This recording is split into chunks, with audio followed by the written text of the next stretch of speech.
ఈ డిప్రెషన్ నుంచి నేను ఎట్లా బయటకు వచ్చేది, ఈ స్థితి నుంచి నేను ఎట్లా బయటకు వచ్చేది, నేనేం చేయాలి, ఏం చేయకూడదు. ముందుగా నీకు డిప్రెషన్ ఉన్నది, నువ్వు డిప్రెషన్లో ఉన్నావు అన్న విషయాన్ని అంగీకరించాలి, దాన్ని ఒప్పుకోవాలి. ఎందుకంటే నీకు ప్రాబ్లం ఉంది అని నువ్వు అంగీకరించి ఒప్పుకుంటేనే కదా ఆ సొల్యూషన్ దిశగా నువ్వు ముందుకెళ్ళడానికి ఉపయోగపడుతుంది.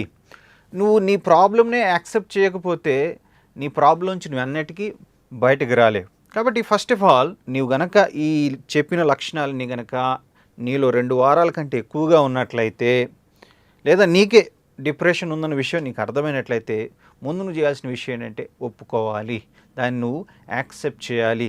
నాకేం లేదు, నేను బాగానే ఉన్నాను అని నువ్వు కవర్ చేసుకోవద్దు, తప్పించుకోవడానికి ప్రయత్నం చేయొద్దు.